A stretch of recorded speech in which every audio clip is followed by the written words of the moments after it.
welcome to your weekly tips and tricks video. I had 7 days in the mountains last week and man, things have changed since I got back. So today I'm going to run through everything in the garden, and we're changing seasons now, so you can really feel it, that things are changing, and this is a really good time to prepare our gardens again and get ready for the next lot of veg babies which are going to be coming in the next couple of weeks. So my tomato plant is all but done, but look at all the tomatoes that are on here.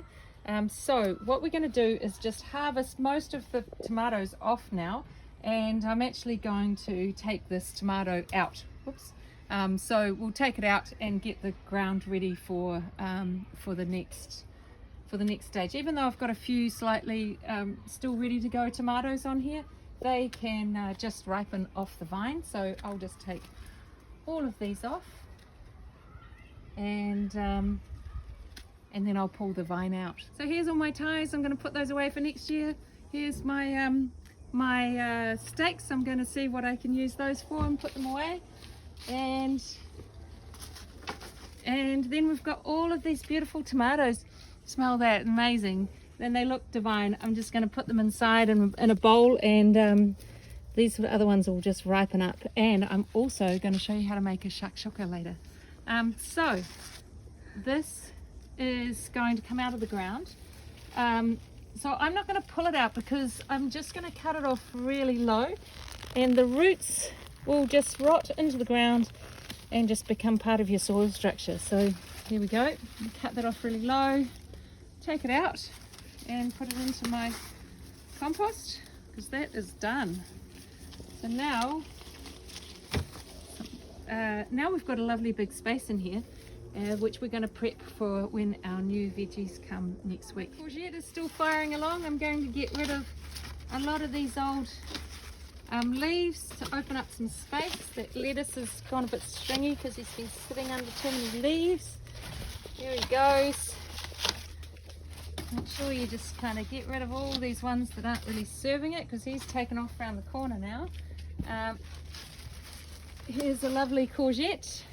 I'm going to join my tomatoes, and we're still going up. I'm going to have to prop him back up again because he's still starting to fold over. All right, now what I have noticed is I've got a little bit more of this mildew on my spinach, so I'm going to make a little mix of milk and a little bit of water, and I'm going to put it in a spray can. I'll just spray those leaves, and that'll really help them as well.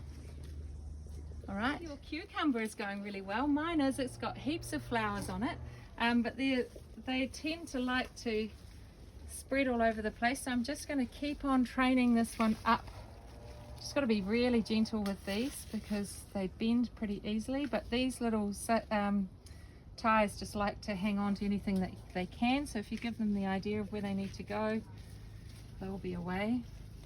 I might just tie that a little bit. Some ties I have actually just taken off. You can see a little cucumber coming there, so I'm going to just tie this one on here. And because as soon as the cucumbers start to grow, they carry a lot of weight with them, so you want to give them a little bit of support, or it'll all start to slump. Okay, I'm not going to be able to do this with these gloves on, so you know what I'm talking about. Anyway, I'm going to get this going back up, and then our cucumber's going to carry on. So I've just tied this just under here, so it's got a little, so that it can rest on there, and so that the cucumber can grow out this side like that. So then we should be all right. See how it's attaching itself really well? Up here it attaches itself to everything actually. If it gets half a chance, I might pull it off my tomato so that it doesn't decide to go all the way over there. My other tomato's finishing, but this one is doing really well, and this is our cherry tomato. Remember how we got this? Hopefully your cherry tomato is doing great. This one's got heaps of flowers, so we should have some late season tomatoes coming on. I'm going to keep on, see these bottom ones here, I'm going to keep on picking off these leaves down here that are not doing so well, and actually it's got a little bit of that mildew as well, so I'm going to spray it with the milk solution, and that should hopefully help with that and keep any of these leaves that are not doing great. It's often because of the airflow, like down at the bottom they don't get enough airflow, and they and so if you can take those ones off, it gets airflow to the rest of your plant and stops it from spreading. So it's really good to take those leaves off. Right. Make sure you've got a really clean squeezy bottle that hasn't, and you give it a good clean out in case it's got detergents or something in it. And then that's your milk. We don't drink a lot of milk, so I just keep a bit of milk powder in the fridge, and you can use it anytime, lasts for ages. And put a little bit in the bottom of your into your squeezy can, and then just squeeze it over things. Now you can put it on your tomatoes. It's really good on here as well. All through here on your, see those leaves there, spray all of them because they've got a little bit of that white mildew. Spray all up your tomatoes, and I'm going to do my silver beet as well. I just can't get this to work, so I'm not going to actually do it until I fix this.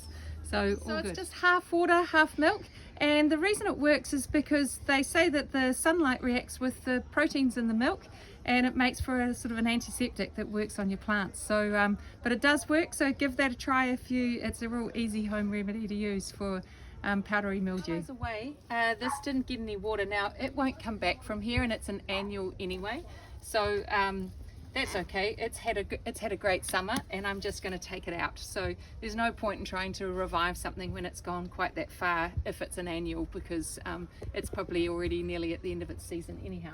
So that's going in the compost, and then that's going to be ready to put something else in. Basil's still going really well. Just keep remembering to pick it. It's hidden in here. Mine is behind everything else at the moment, but it's actually liking the shade, I think, and it's not bolting as fast, which is great.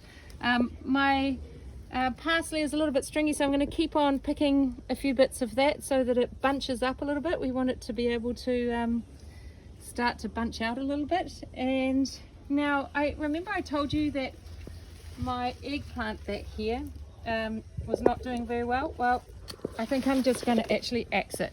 It's not got any flowers on. I've just taken it off right down at the base. There's no point in holding on to things that aren't going well in your garden. We just want to make space for the next thing to come. But I do have one that's going really well over there, so I'm going to show you that one.